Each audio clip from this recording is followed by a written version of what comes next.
This is Brick Wall Cinema with your host, Chance the Riot. And on today's episode, we have a guest named Donnie Williams talking to us today about Garfield, Wish, Ghostbusters, and more.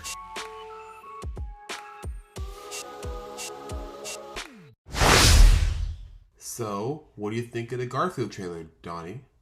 Man, Chris Pratt was a decision.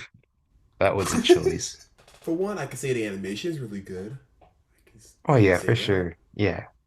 On the other hand, though, Man, the the the voice cast might seem really good, but everything else seems a little meh. yeah.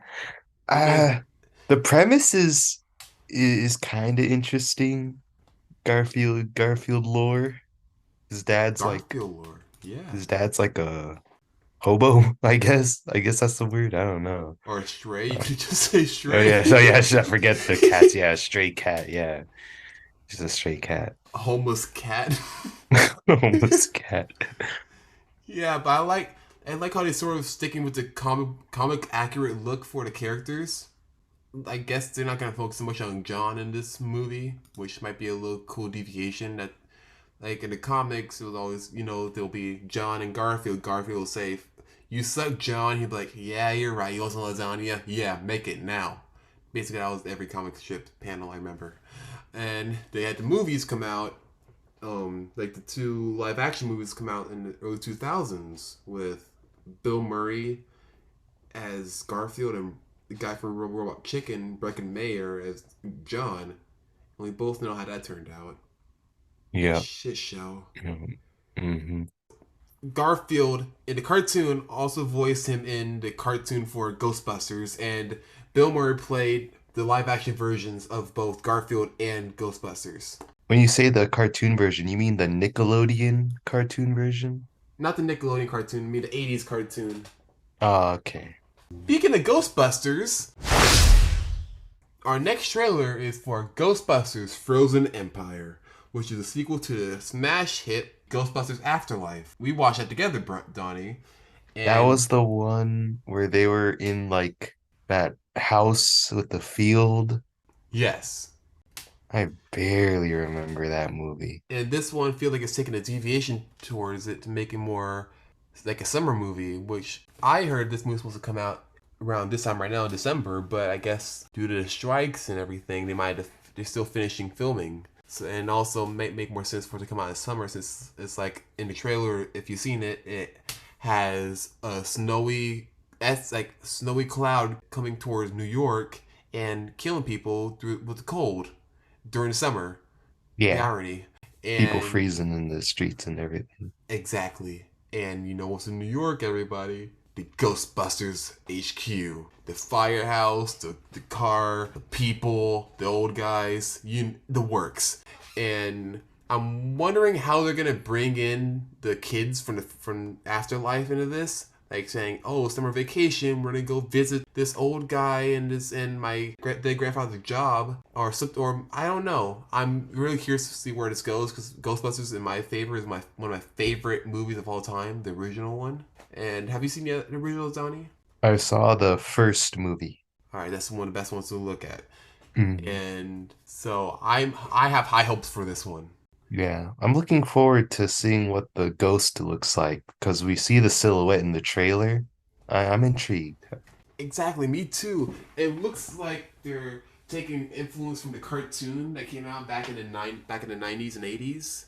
Because back then they used to do like different looking creatures all the time. Like I think they had Cthulhu on one of the episodes, and it was Wow, crazy. It was a okay. whole Okay. deal.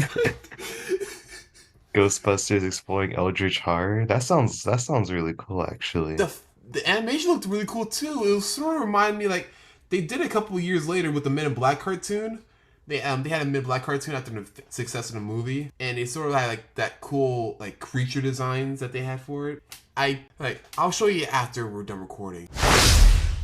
Next up, we have Kingdom of the Planet of the Apes. Kingdom of the Planet of the Apes. What a mouthful.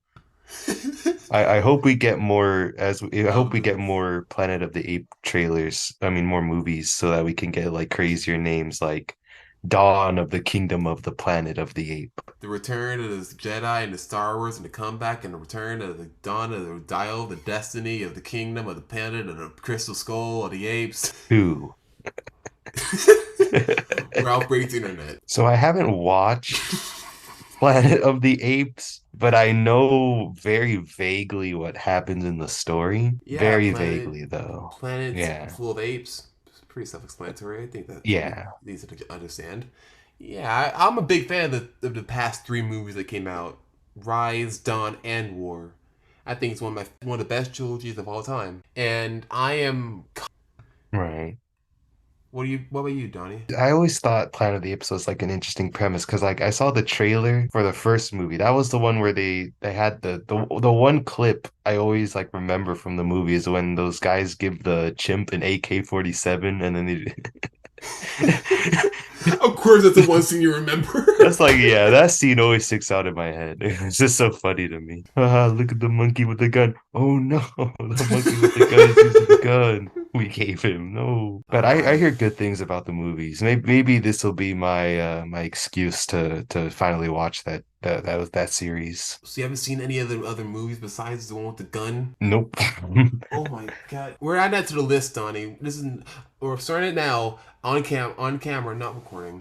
I'm not on camera, anyway. You know what I mean. We're gonna Yeah, make a yeah. list of movies you gotta watch. And starting that is the Planet of the Apes trilogy. All right, I'll put that on my letterbox. Yeah, yeah. You know the vibes. Next up, we got Wish, the newest Disney animated studios film celebrating their 100th anniversary. I saw it three times. I liked the movie each time. I am a diehard Disney fan, and I think that yes, the Easter eggs in the movie were blatant, but some of them were really subtle, and the animation was really good too. But I'm gonna let Donnie speak on this. He hasn't seen the movie, but you've seen the trailer, and Yeah. any thoughts on what you see from the trailer so far? Well, first thing, yeah, the art style. It looks really good. Like I'm really glad to see that movies, 3D animated movies continue having like very interesting styles. We saw it with Puss in Boots, Nimona. So I'm glad we're gonna see more. What is it? I guess it's just more stylish. Hybrid 2D, 3D animation. I Yeah. guess. Yeah, I love the type of animation too. It's like a little more simplistic and also detailed when it has to be, which is a really unique idea for it. And I Hmm. think people hated how it looks for the movie, but I thought this might be a cool idea for Disney to do since they're stuck with doing 3D animation, but they're sort of them in a way harkening back to the 2D animation, but also still staying modern with the 3D animation. Right. It's a nice compromise. Exactly. The only thing I have a problem with, like I bring back again the Easter eggs. Like in the trailer, you can see she has seven friends. Like the main character, she has seven friends. They are based off of spoiler alert for Wish. If you want to see it, go see it before you finish this podcast. So here we go. The seven friends of hers are based on the seven dwarves from Snow White. Humor, on the other hand, it's hit and miss. They would have scenes where like, there's a talking goat in the movie. He's mainly the comic relief, which is not a surprise for a Disney movie to have the talking animal be the side comic relief. We had that with Mulan, and even ones that don't talk like Pascal from Tangled. So we're used to this. It's all basic Disney, but they do it really well. It's like a comfort food in a way. Yeah, like a comfort food. I can see why people don't like it, but then again, I also see how I could like it. Who doesn't like a simple movie? I can see. I know people that don't, but I like a simple movie. Damn, I don't need to be prosecuted for that. Yeah, at least every once in a while. It's like a palate cleanser. Exactly. Even the songs are okay. I like some of the songs, but like they come out at the weirdest of times in the movie. At one point, a character might be arguing with their parents and start running away, and literally 5 seconds after running, she starts singing the song, and and like even the villain in the movie, he after he leaves like a bunch of people talking to him. He closes the door, he starts singing a song and about like his evil villain song. It's all out of nowhere basically, Yeah. but it's still great songs. So you get what you get. Next up, we have a trailer for The Underdogs, with 2 G's. With Snoop Dogg being football coach for little kids that suck at football, not life. What do you think about this trailer? Yep, it's certainly a trailer for a movie where Snoop Dogg trains a bunch of kids in the art of football. Yeah, yep. It certainly was a trailer for that. Could say that You're right, much. it sure is. I feel like I just watched the movie 2 times this year. With the movie Next Goal Wins by Taika Waititi about a coach that's about to get fired but then is sent to American Samoa to coach a football team, and another one called Champions where Woody Harrelson, him getting in trouble and has to teach a Down syndrome group of adults to play basketball. Yes, they're all different varies of type of people they're teaching, but still, it's all the same idea. Yeah. But this one, honestly, if I showed you the Red Band trailer, Donnie, but there is a trailer that came out yesterday that was like clean. I thought this was a kids movie because all the signs pointed to it to being a kids movie. But now knowing that there's all this swearing in it and all the like jokes, I'm like, okay, I might be a little bit more interested in it because I'm always interested in seeing how to deal with kids in movies where they always be vulgar. It's always funny to me. Right. And I mean, it's coming on Prime Video, so it's nothing to lose. I'm not gonna lose any gas or food for popcorn or anything like that. It's where it should be. Next up, American Fiction, a trailer starring Jeffrey Wright as a book author that wants to be taken seriously, and one moment when he realizes that his book isn't selling, out of spite, he makes a book that everyone wants him to make, a quote unquote black book, and becomes super popular. What do you think about this trailer, Donnie? This would fall under the what's the trope? The one where it's like someone lies about who they are and then they get busted for it and they're like, "Oh man." Oh, Would this fall under that? Yeah. Yeah. It has a twist and not really a twist, but like they do something different with it in a way. It's not like the other movie we saw, Bottoms.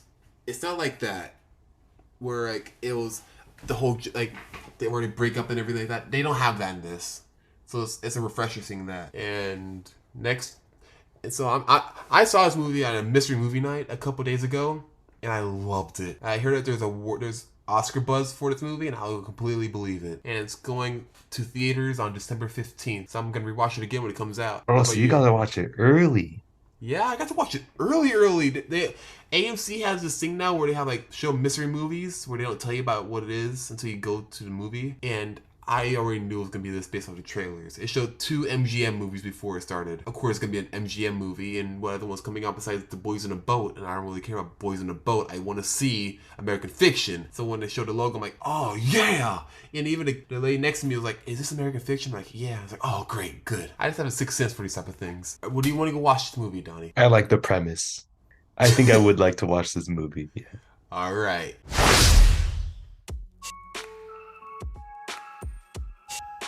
This is the end of part 1 of our 3-part saga with Donnie Williams.